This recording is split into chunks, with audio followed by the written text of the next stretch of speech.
Buenos días, vamos a dar inicio al tema del día de hoy. Como estarán viendo ahora, se trata de personalidad.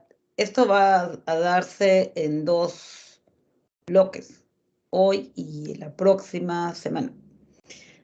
Cuando hablamos de personalidad, hablamos de uno de los temas que ha sido más teorizado. Existen muchísimas teorías, pero igual que en el caso de inteligencia, se han agrupado en dos: teorías descriptivas, teorías explicativas. Entonces, cuando nos referimos a personalidad, hablamos de cosas como, por ejemplo, aquello que nos ayuda a predecir el comportamiento de otra persona, ¿no? Y de allí las preguntas, ¿no?, que ven al frente. ¿Alguna vez tus amigos, entre comillas, adivinaron lo que ibas a hacer o decir? Eh, ¿Por qué crees que algunas cualidades tuyas o algunas características, comportamientos no cambian? Eh, ¿Qué tiene que ver todo eso con la personalidad, no? ¿Te gustaría ser de otra manera? ¿Crees que puede serlo? ¿O será que ahí quedó? Así es tu personalidad y no cambias, no la vas a poder cambiar.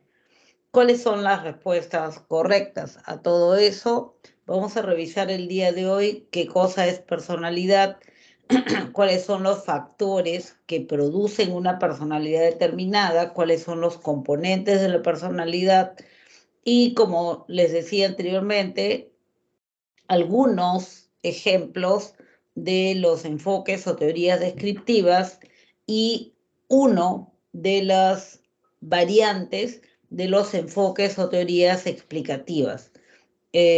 Ahí ven que hay teorías humanistas, conductuales, cognitivos sociales y la teoría psicodinámica también tiene que ver con el corte o estilo explicativo, pero la vamos a ver la próxima semana. Entonces, empecemos hoy día definiendo lo que es personalidad. Cuando hablamos de personalidad,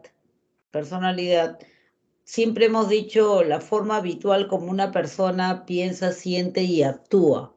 Esa es la definición que anteriormente yo les había dado y que hemos estado manteniendo durante todo este, durante todo este curso.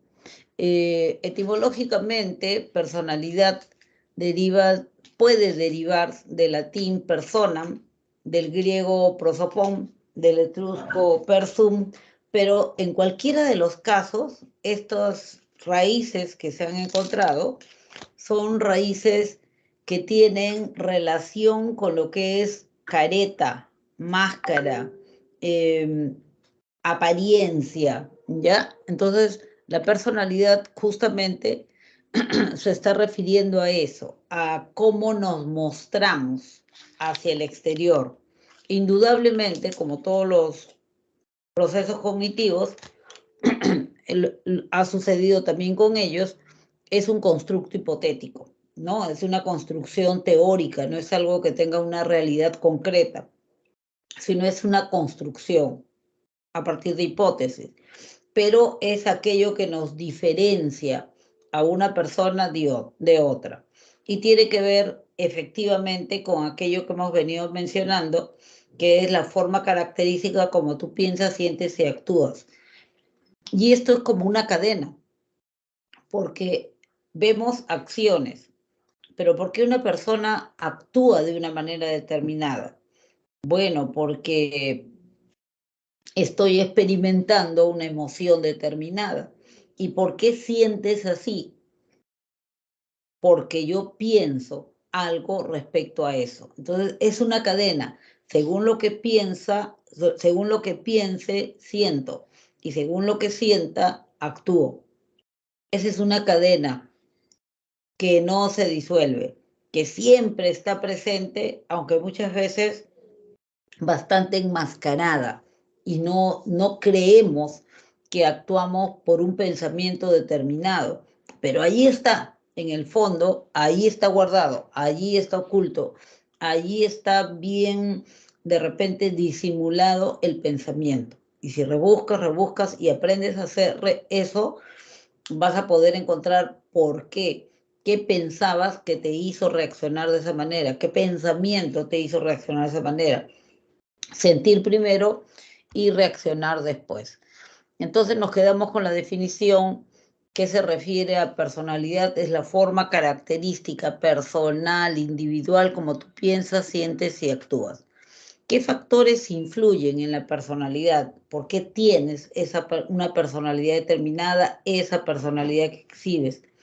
No nos olvidemos que somos seres biopsicosociales. Por lo tanto, siempre habrá un factor biológico, un factor psicológico y un factor social. Pero aquí están colocados en el orden en que se van dando, en el orden en que van influyendo con mayor fuerza dentro de ti. En primer lugar, tenemos lo biológico, pues. ¿Qué es lo biológico de la personalidad?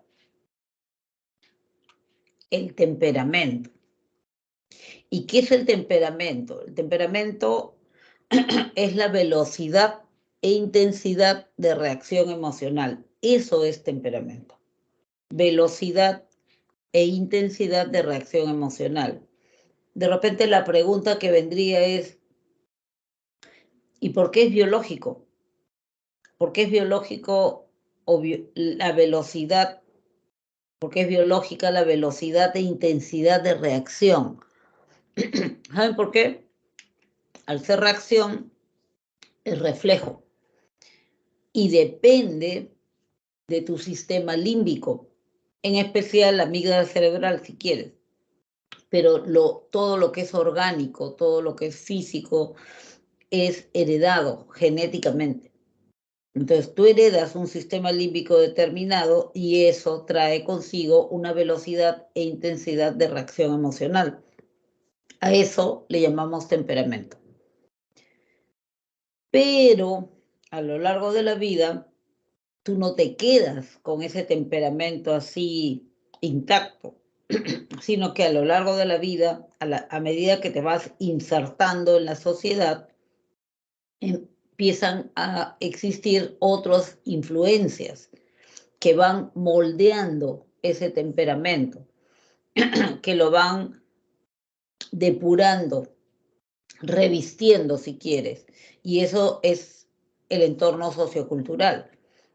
Puedes reaccionar de una manera determinada, de repente tus padres te dicen uno, el otro o los dos, no, hija, no debes reaccionar de esta manera.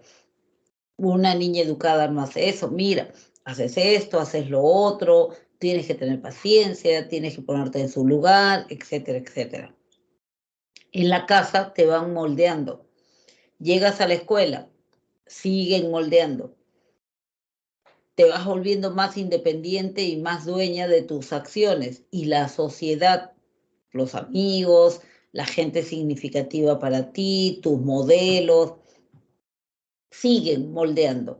Entonces la sociedad va moldeando ese temperamento y luego también hay un factor propio, individual, personal, que se refiere a las experiencias de vida que has ido teniendo. Se refiere a las experiencias que has vivido. No será igual la personalidad de un niño que a los 10 años llegaba del colegio, colocaba la mochila o tiraba la mochila, recogía una cajita de golosinas y salía a vender, porque era el único apoyo económico de su madre para poder mantenerse ellos y sus 3 hermanitos, que la personalidad que pueda tener alguien que llega del colegio, tira la mochila, prende el televisor y espera que le traigan su comida caliente. Ni mejor ni peor en realidad, ¿no? Simplemente personalidades diferentes. Entonces, todo eso, la influencia sociocultural, la influencia individual o situacional, van a moldear ese temperamento y van a dar lugar al otro componente de la personalidad denominado carácter.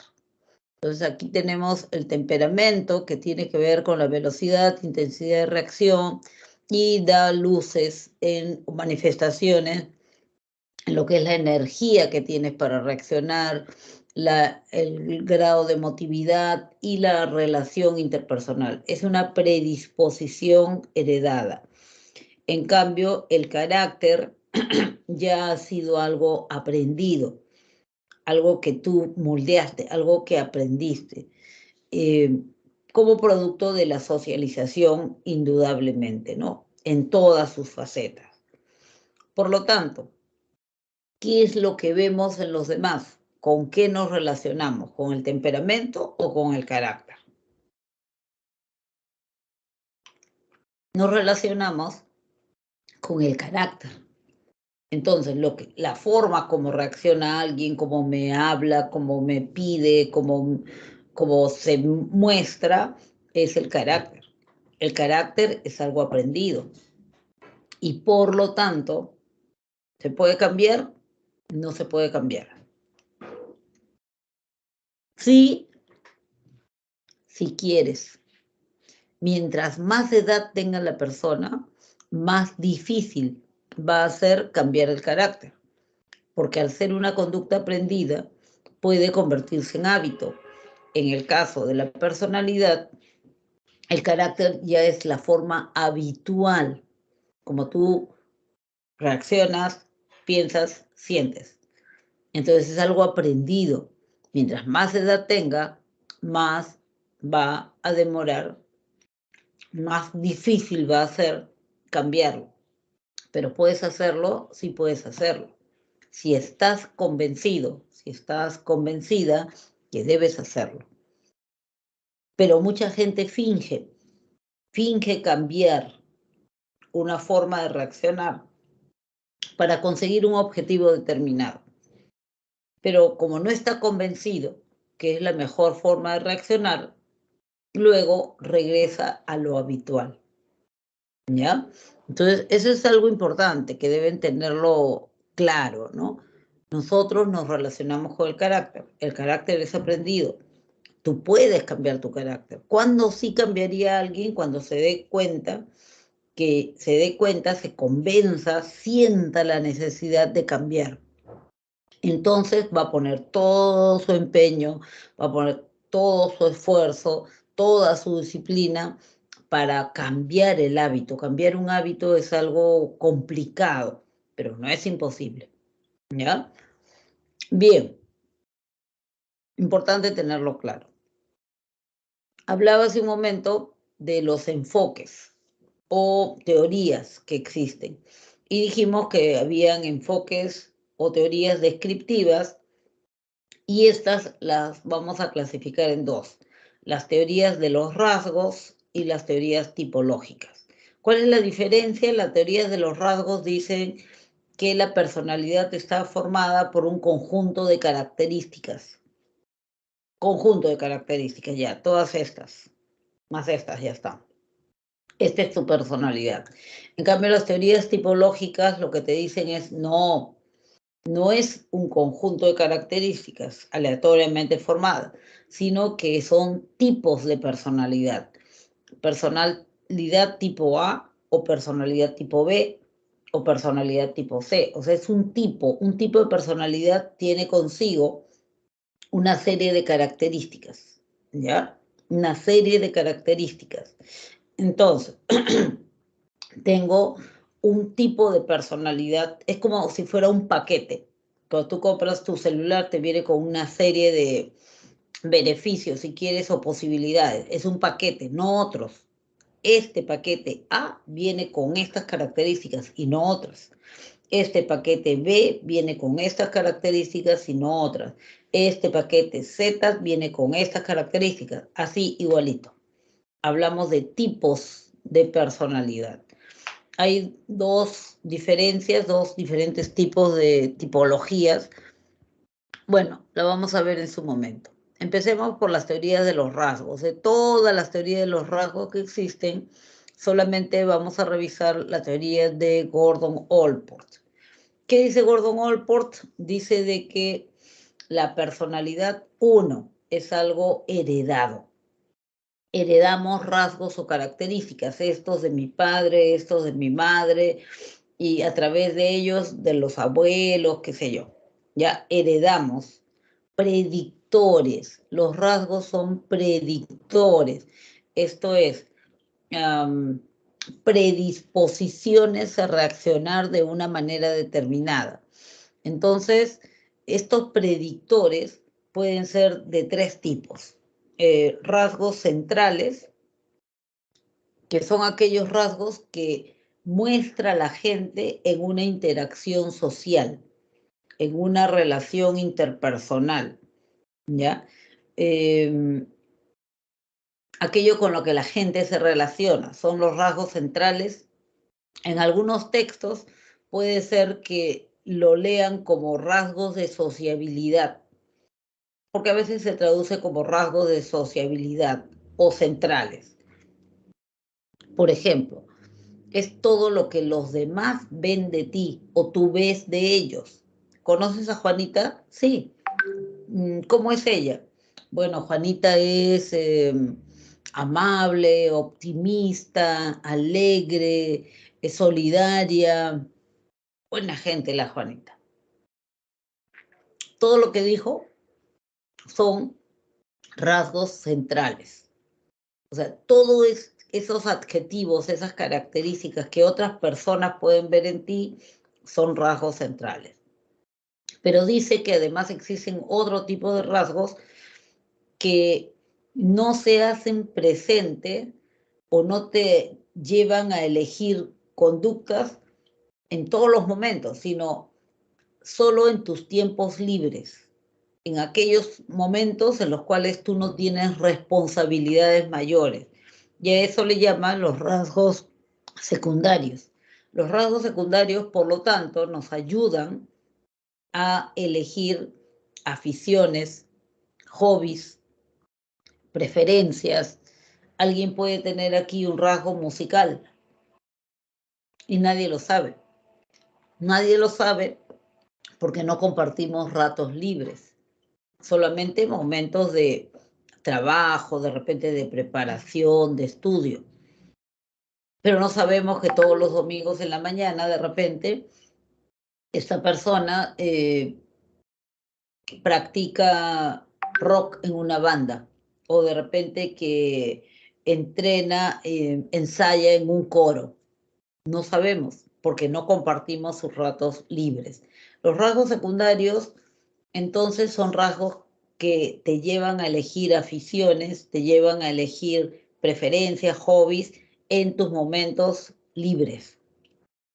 Por lo tanto, también pueden cambiar, ¿no? Son de repente de todos los rasgos los que más cambian, ¿no? No que cambian seguidito, no cambia seguidito de preferencia, de afición, pero bueno, de cuando en cuando, dependiendo un poco también de tus actividades y tus conocimientos que vas teniendo de la vida.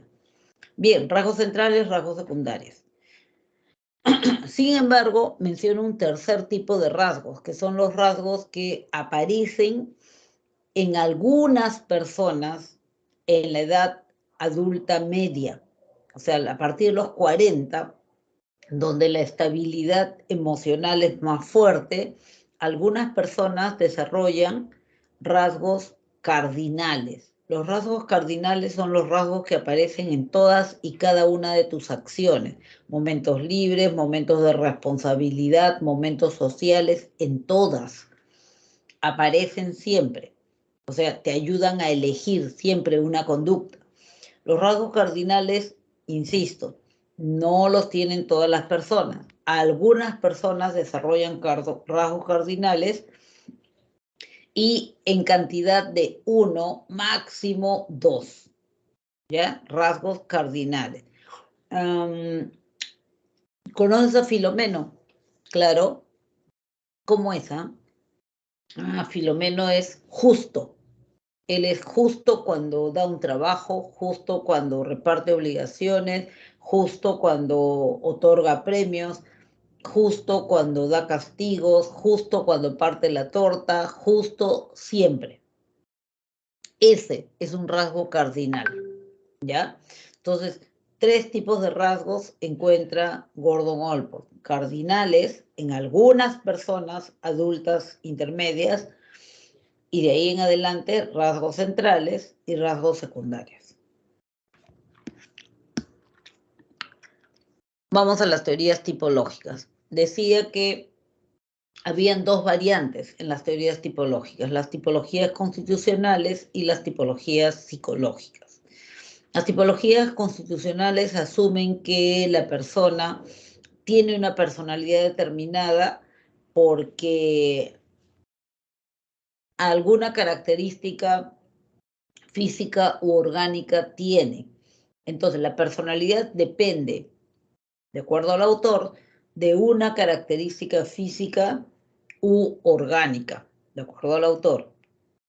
Y las tipologías psicológicas dicen no, la personalidad depende de las estructuras mentales que ha ido construyendo el individuo. Las tipologías constitucionales, o sea, las primeras, las que se basan en lo físico, son teorías que ya están en desuso. Nadie que sea serio podría decirte que tienes una personalidad tomando como referencia o como base una tipología constitucional. No sería serio. Eso ya ha sido descartado. Me dirán, ¿y por qué las tenemos que estudiar? Bueno, por 2 razones. 1, porque tienen un valor histórico. 3 razones. 2, porque los nombres que se le dieron a esos tipos de personalidad hoy en día se utilizan como características, como algunos rasgos, como adjetivos si quieres.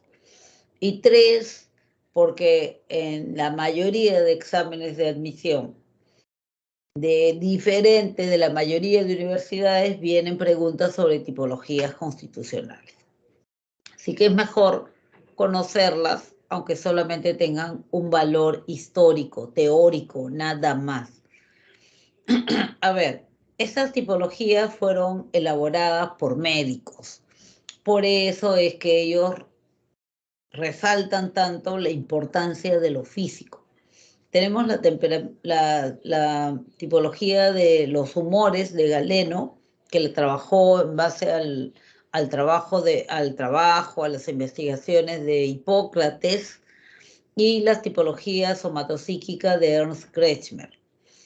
¿Qué cosa dice Galeno? Galeno dice de que en nuestro organismo existen algunos fluidos o humores líquidos. Estos humores tienen un gran poder en la personalidad del individuo. Y dependiendo del humor predominante, el sujeto tendrá una personalidad u otra. ¿Cuáles son los humores? Sangre, linfa, bilis amarilla, bilis negra. Si en ti, en tu persona, predomina la sangre, tienes una personalidad de tipo sanguíneo. ¿Y cómo es una personalidad de tipo sanguíneo? Bueno, una personalidad sanguínea es de un sujeto que es extrovertido, fuerte, intrépido, vehemente, impulsivo. ¿Por qué mucha sangre? Su personalidad es sanguínea. Si lo que predomina en él es la bilis amarilla, entonces tiene una personalidad colérica. Es irritable, irascible, puede explotar y ser hasta agresivo, ¿no? Porque mucha bilis amarilla. Si lo que predomina en él, en esa persona, es la linfa, también llamada flema, entonces tiene una personalidad flemática. ¿Y cómo es el sujeto de personalidad flemática? El sujeto de personalidad flemática es indiferente, emocionalmente indiferente. Parecería como que nada le afecta, todo le resbala, todo le es indiferente. ¿Por qué? Mucha linfa o flema. Ya está. Y si tiene mucha bilis negra, entonces su personalidad es de tipo melancólico. ¿Y cómo es el sujeto de personalidad melancólica? Es el sujeto tristón, el que está triste, el pesimista, el que siempre encuentra el lado malo de las cosas. Oye, te sacaste la lotería, felicitación. Qué felicitación. Ya no sé quiénes son mis amigos, quiénes son interesados, de repente hasta me secuestran. Ya no puedo vivir tranquilo. Nunca debí jugar eso. O sea, siempre le va a encontrar lo malo a cada cosa, a cada acción, a cada situación. Porque mucha bilis negra.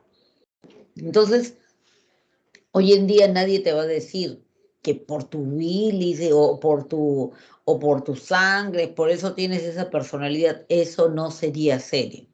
Sin embargo, dentro de las características de personalidad que puede tener alguien, sí te pueden hablar de flemático, de melancólico, colérico, pero como un rasguito, como un rasgo, nada más, como una característica, no como un tipo de personalidad. Bien, Ernest Kretschmer también elaboró una tipología constitucional, también era un médico, y él dice que no, que la personalidad depende de la forma del cuerpo en general, pero del tronco en particular. Por ejemplo, si el sujeto tiene un tronco largo, más largo que ancho, hundido, apariencia frágil, tiene una personalidad de tipo leptosómico, con temperamento esquizotímico. ¿Y eso qué significa? Que es un sujeto idealista, retraído, aislado, suspicaz, sospecha de todo el mundo, no cree en nadie, por eso prefiere andar solo, ¿no? Y solamente confía en sus ideales. Ejemplo típico, como Don Quijote de la Mancha. Tronco largo, hundido, apariencia frágil, no confiaba en nadie y solo creía en sus ideales. En cambio, si tiene más bien un tronco ancho, abombado, más ancho que alto, tiene una personalidad de tipo pícnico, temperamento ciclotímico. ¿Y cómo es la persona que tiene esta personalidad pícnica? Extrovertido, alegre, bonachón, buena gente. Puede tener sus crisis así tristes, pero en 5 minutos se le pasa. Otra vez está optimista, extrovertido, bonachón. Ejemplo típico, Santa Claus, el gordito bonachón que todo el mundo lo quiere. Y si en cambio tiene más bien un tronco más proporcionado, o sea, bien proporcionado, largo y ancho, más músculo que tejido adiposo, tiene una personalidad atlética.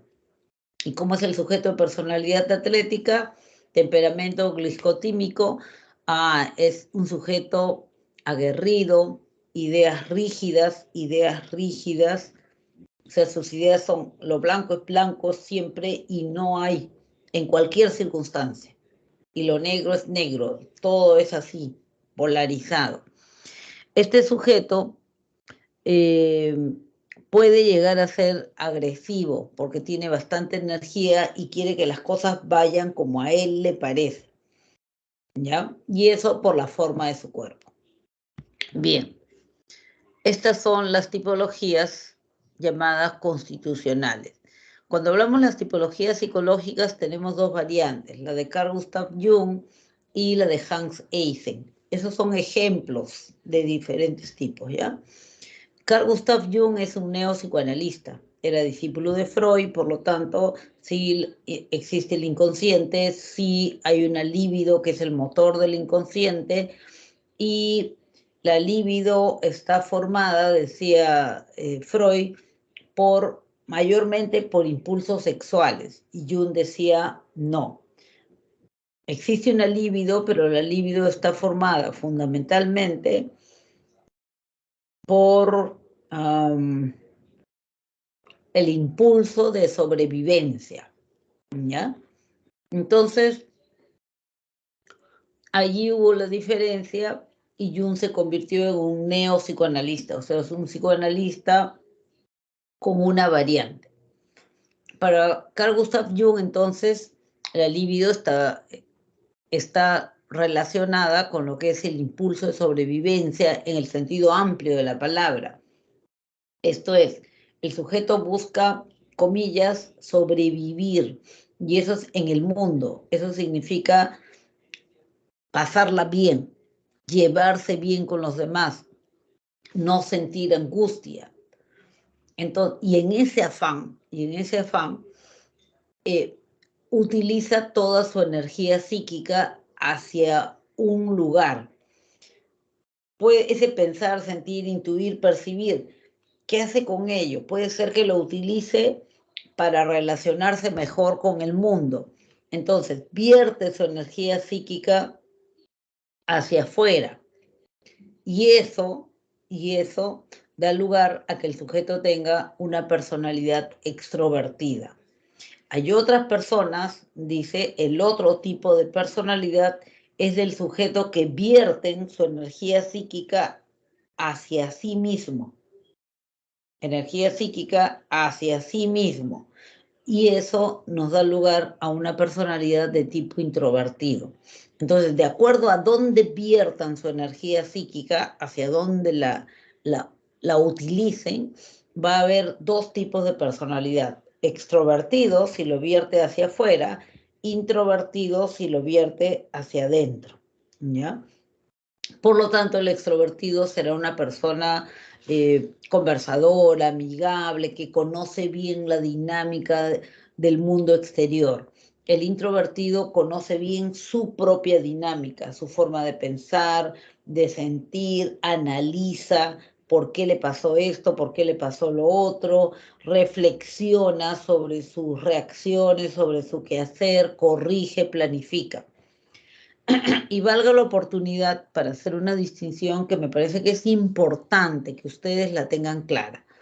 Es diferente hablar de una persona introvertida y de hablar de una persona tímida. En el lenguaje popular a veces se utiliza como sinónimo y eso es un error. Una persona introvertida, como acabamos de ver, es aquella persona que considera que es más importante relacionarse consigo mismo, conocerse, corregirse, mejorarse, proyectarse. En cambio, una persona tímida es una persona que teme ser agredido por el exterior. Es cierto que ambas se parecen en que se relacionan poco con los demás, se relacionan muy poco, pero el introvertido se relaciona poco porque está ocupado analizándose, conociéndose, corrigiéndose a sí mismo. El tímido se relaciona poco con los demás porque le tiene miedo a los demás, porque teme ser agredido, porque teme ser objeto de burla, ¿ya? Entonces es importante tener en cuenta eso. A una persona introvertida tú le puedes pedir que sustente un tema, le puedes pedir que trabaje en equipo, lo va a hacer. No es algo que prefiera hacer, no es algo que le encante hacer. Lo hace sin problema. No es lo mismo en el caso de la persona tímida. ¿Ya? Entonces, retomando en Jung, personalidad extrovertida, mi fuerte es la relación interpersonal, personalidad introvertida, mi fuerte soy yo mismo, mi autoconocimiento. Hans Eysen también es un teórico de las tipologías, pero Eysen trabaja básicamente con dos variables. Entonces, él dice, estas dos variables se intersecan, o sea, se cortan, ¿no? Entonces, la primera variable que él utiliza, ojo, él utiliza análisis factorial, quiere decir, toma una prueba, analiza los resultados y según eso saca sus conclusiones. Él dice, la personalidad es la resultante de la confluencia de dos variables. La primera variable es la variable introversión, extroversión. Entonces él dice que esta variable, esta variable es un continuo, o sea, es continuo. Todos somos más o menos introvertidos, más o menos extrovertidos. En algún punto estamos, en algún punto de este continuo nosotros estamos. Vamos a suponer que yo estoy aquí, justo en el quiebre. Ahí está. Entonces, soy una persona extrovertida, pero no con exageración, sino tirando para el ámbito central. ¿Ya? Ahí estoy. Esa variable, introversión, extroversión, de la manera como Jung lo explicara, se interseca con la variable estabilidad, inestabilidad emocional. Esta es la otra variable, estabilidad, inestabilidad emocional. Ya. Igual es un continuo. Quiere decir que todos también estamos en algún punto. Todos somos más o menos estables, más o menos inestables. En algún punto estamos, ¿ya? Entonces vamos a suponer que yo estoy por acá, justo en el quiebre otra vez, ahí. Soy un poco inestable, pero tirando para el ámbito central, ¿no? O sea, no soy exageradamente inestable, pero ahí estoy. El punto de intersección de ambas variables, ¿dónde se intersecan estas dos variables? A ver, yo la prolongo y la prolongo por acá y se cortan ambas aquí. Quiere decir, este es el punto de intersección. Quiere decir que yo tengo una personalidad extrovertido inestable. Yo soy extrovertida e inestable, según la tipología marcada por Eysen, ¿ya? Entonces yo soy extrovertida inestable. Si el punto de intersección hubiera caído aquí, en este cuadrante, yo sería extrovertida estable. Si hubiera caído acá, yo sería introvertida estable. Si hubiera caído aquí, superior izquierdo, yo sería introvertida inestable. Luego, él encuentra una tercera variable, que es la variable llamada psicoticismo. Esta variable, psicoticismo, en realidad son dos diagonales. Quiere decir que por ahí hay una y por aquí hay otra, que interseca los cuatro cuadrantes. Ahora, estas variables, llamadas psicoticismo, y no hay que asustarse por ello. O sea, la variable psicoticismo se refiere al nivel de riesgo que asume una persona. ¿Es malo? No es malo. O sea, es importante asumir un riesgo en la vida para poder avanzar. No es malo. Pero, dice Jung, pero existen valores, existen ciertos valores, o sea, cierta cantidad de riesgo que tú tendrías que asumir y cierta cantidad de riesgo que no deberías asumir. Entonces él señala ciertos valores. Lo que les voy a colocar ahí simplemente es un poco ejemplo, ¿ya? Vamos a suponer que dice, hasta acá es este extremo, por poner así, es anormal, ¿ya? Esto es anormal. Si alguien tiene un puntaje demasiado pequeñito, anormal. Lo central es normal, pero el extremo superior también es anormal. También es anormal esto de acá. Claro, ¿por qué? Tomar demasiado riesgo es anormal, por supuesto. Si todo el tiempo vives en riesgo, es algo anormal. Todo el tiempo te estás arriesgando con todas y cada una de tus acciones, es anormal. Si tú no tomas nada de riesgo, también es anormal. Una persona que no arriesga nada, simplemente se estanca, se inmoviliza, se congela, no se mueve, ¿ya? Entonces, igual hacen los dos lados. Bueno, para los otros, este sería como ejemplo el valor. De tal manera que, fíjense, que él podría marcar, si une estos valores, ¿no? Los une, digamos que imaginariamente, puede armar un cuadrante de normalidad. Entonces, si lo hacemos, algo que podría ser supuesto o imaginario, diríamos que tenemos un cuadro en el cual quedan algunos puntajes y salen otros, ¿ya? Un poquito más arriba. Ya. Es un cuadrado, ¿ya? O una figura rectangular. Pero bueno, Miss, dime. no vemos lo que, si está escribiendo algo, nosotros no lo podemos visualizar. Nada, nada.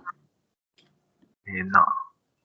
Pero sí ves el El cuadro. puntero, sí, el puntero que mueve usted sí se ve, pero si escribe algo, no. O si No raya, estás no vemos. viendo nada. Ay, Dios. ¿Y por qué? Qué extraño, ¿no? Ahora si marco algo acá.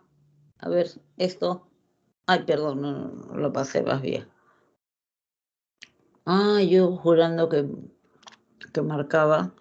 Todavía me estoy demorando por eso. Ay, espérate. Aquí están viendo el cuadro de Eisen. Está en el humanismo de Rogers ahorita mostrando. Ahora sí, estamos en... Ahora sí, en el cuadro de Eisen. Ya. Ahora, estando en el cuadro de Eisen, si yo hago una marca acá, ¿tú lo ves? ¿O no? No, no se ve. No se ve la Pero marca. Ya. solo el puntero. Ya, sí se ve el puntero. Entonces, Sí, eso acá hay ya, mira, acá hay una diagonal, ¿no es cierto? Que la estoy marcando con el puntero. Ya. Aquí vendría la otra diagonal de psicoticismo. ¿Ya? Y acá hay valores. Los valores extremos, decía, los extremos, o sea, el inicio de la flecha y el final de la flecha, todo un trechito ahí es anormal, los dos extremos. Y toda la parte central es puntajes normales. Entonces, como hay dos flechas, ¿no? Yo puedo marcar aquí, unir los puntos que separan lo normal y lo anormal y formo un cuadrante de normalidad, o sea, como un cuadro de normalidad. De tal manera que todos los puntajes que caigan dentro del cuadro son puntajes normales. Según Eisen, entonces existen 4 tipos de personalidad normal y 4 tipos de personalidad anormal. Los 4 tipos de personalidad anormal son las personalidades extremas. En otras palabras, ser extremadamente introvertido, porque un puntaje que cae en el extremo tiene que ser producto de puntajes extremos también en las dos las dos variables. Entonces, me preguntaría, ¿no? ¿Ser extremadamente introvertido es anormal? Claro, porque si eres extremadamente introvertido, te relacionas solo contigo mismo y cortas la relación con el exterior. Eso no está bien. Ya, está bien. ¿Y ser extremadamente extrovertido es anormal?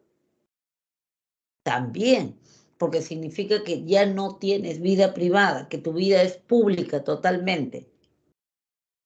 Los extremos siempre son malos. Ser extremadamente inestable emocionalmente, ¿es anormal?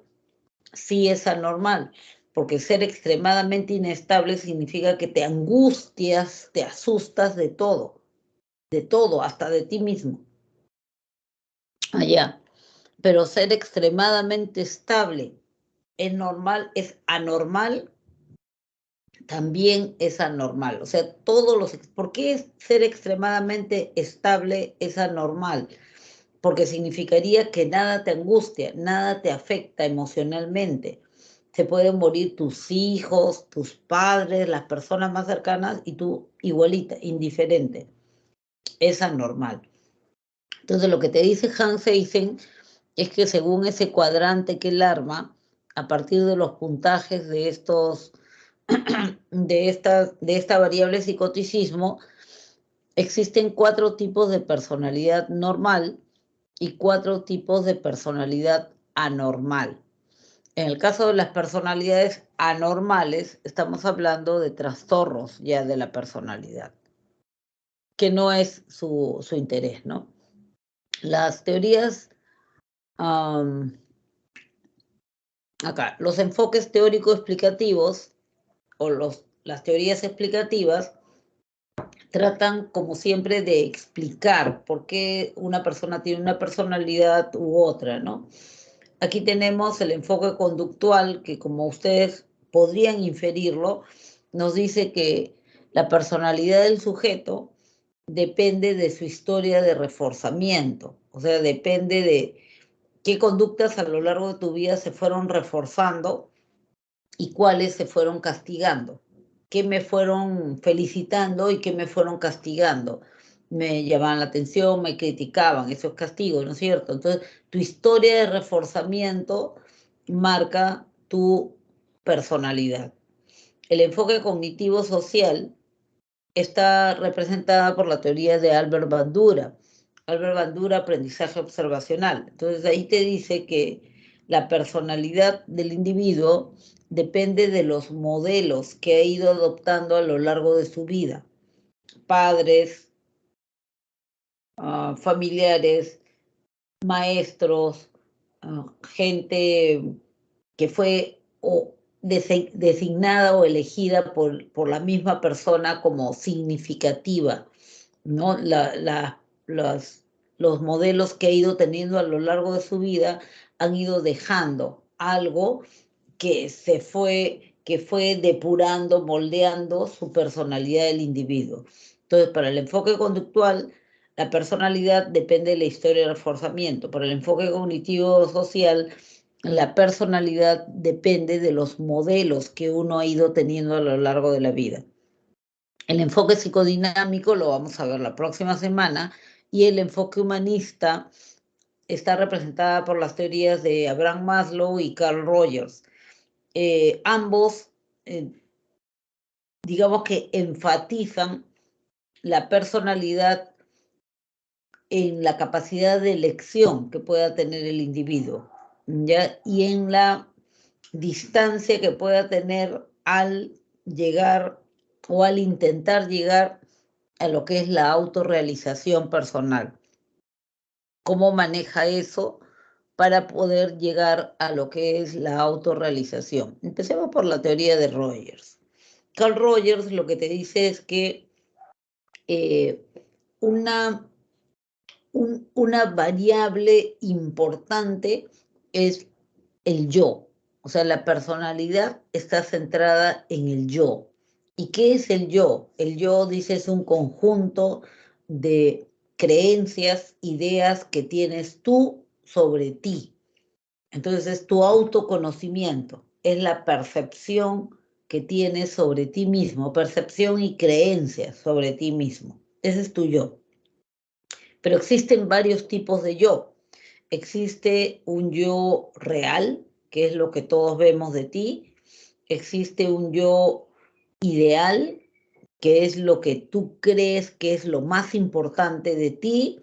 Y existe un yo potencial, que es las posibilidades que tienes de poder avanzar. Bien, es muy importante, dice Carl Rogers, que exista congruencia entre lo que tú eres realmente, lo que haces y lo que tú crees que eres. En otras palabras, que exista congruencia entre tu yo real y tu yo ideal. Esa es la base de la sanidad mental. O sea, no hay salud mental cuando el sujeto cree ser algo diferente a lo que es en realidad, ¿ya? Dice, las personas que funcionan plenamente, o sea, los que están saludablemente desde el área mental, las personas que funcionan plenamente son conscientes de sus acciones y comprenden sus motivos.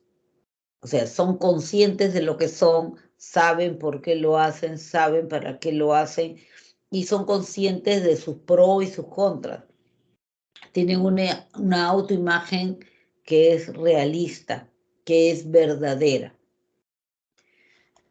Entonces, para Abraham Maslow, en cambio, la personalidad está muy relacionada con la satisfacción de necesidades. Entonces, se acordarán que Abraham Maslow hablaba de una pirámide de necesidades. Es la investigación que él realizó. Él realizó una investigación en la cual se jerarquizaba, había un orden para satisfacer las necesidades, existía un orden en la satisfacción de necesidades. Entonces, esos son los resultados de su investigación. Él dice, todo el mundo satisface primero sus necesidades fisiológicas.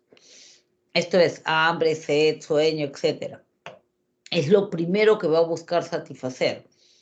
Entonces, ya no importa que coma comida de la puerta de los restaurantes, pero como. No importa que tome agua de la manguera del jardín, pero tomo. No importa que duerma en la banca del parque, pero duermo. ¿Ya? Entonces, cuando el sujeto ya ha satisfecho, aunque sea medianamente, sus necesidades fisiológicas, experimenta necesidad de seguridad. Esto es, necesidad de sentirse protegido, de sentirse seguro, que no lo roben, que no le caiga la lluvia, que no lo agredan. Entonces me busco un cuarto, un trabajito, algo vendo para poder pagar el cuarto, para que no me vayan a hacer daño, para sentirme seguro. Cuando ya es satisfecho, aunque sea medianamente, la necesidad de seguridad, entonces experimento la necesidad de pertenencia, o sea, la necesidad de formar parte de un grupo de gente, ¿no? Entonces, generalmente dice, buscan pareja, se relacionan, forman una familia. O de repente ya esta persona no quiere casarse y se afilia, así como no, lo definía Sternberg, a un grupo, ¿no? Mi grupo de amigos, que lo siento como mi soporte, como mi prioridad, como mi grupo de confianza, o de repente un amigo, o dos amigos, o uno, ¿no? Con los cuales yo me siento bien, con los cuales yo puedo tener confianza y tomarlos como un soporte emocional. El asunto es que me siento parte de esos grupos, ¿ya? Entonces ya satisfice mi necesidad de pertenencia. Pertenezco a esta familia o pertenezco a este grupo. Cuando ya está, aunque sea medianamente satisfecha mi necesidad de pertenencia, aparece la necesidad de estima. Estimar es valorar, admirar. Entonces ya no me basta con pertenecer a la familia, quiero que la familia me valore, que diga, ah, sí, es mi mamá. Claro, no, mi mamá hace muy bien esto, hace muy bien lo otro, mi mamá sabe esto, me consulten, me digan, o mis amigos. No, sí, es muy buen profesional, vamos a invitarlo a una charla, sí, hay que pedirle consejo a él. O sea, necesito sentirme valorada. Eso es necesidad de estima. Cuando ya es satisfecho, aunque sea medianamente, la necesidad de estima, aparece, dice Maslow, la necesidad de autorrealización. Esto es, ahora desarrollar mi potencial plenamente. Este desarrollo de potencial puede ser por el lado espiritual, por el lado intelectual. Por el lado intelectual, dice Maslow, es la gente que vive por la ciencia, para la ciencia. Por el lado espiritual puede ser artístico o ético. Vivo para la música, por la música, para la música, y a eso me dedico, o vivo por la pintura, para la pintura, y a eso me dedico. Y saco lo mejor de mí y cada vez estoy mejor. O por el lado de la ética, yo vivo para hacer realidad mis valores, para demostrarme y demostrar al mundo y sentir de que los valores son reales, pueden ser posibles, como Mahatma Gandhi, Martin Luther King, la Madre Teresa, etc. Eso es necesidad de autorrealización. Entonces Abraham Maslow nos dice, ¿de qué depende la personalidad del sujeto? Del nivel en que se encuentre, en ese camino, en ese pasaje de ir hacia lo que es satisfacer las necesidades de autorrealización. ¿Dónde estoy ahorita? ¿En qué parte de la pirámide estoy? De eso dependerá mi personalidad, ¿ya? Eso es lo que postula, y aquí, o sea, tanto Maslow como Rogers enfatizan mucho la libertad de elección del sujeto. El sujeto elige sus conductas. El sujeto es capaz de decidir tomar una acción o tomar otra, y esa elección es consciente, no es inconsciente, es consciente. Bien, como estamos en la hora, les doy la clave de respuestas para que revisen. Ya saben cuál es la secuencia. Leo mi boletín, hago mi resumen o mi organizador gráfico, agarro la práctica, la desarrollo como si fuera un examen sin mirar nada. Luego agarro la clave de respuestas, corrijo. Entonces allí veré en qué estoy bien, qué cosa ya lo tengo y qué cosa todavía me falta revisar, entender, mejorar. Bien, chicos, eso sería todo por el día de hoy. Muchísimas gracias por su atención. Muchas gracias y mis sinceras felicitaciones por estar allí. Es la foto. Dime. ¿Podría poner la diapositiva 15? 15. A ver cuál será la 15. La de Rogers. Sí, gracias. Ya está bien eso.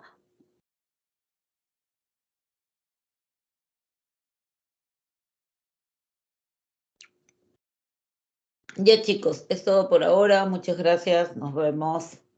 Chau. Chau. Que les vaya bien.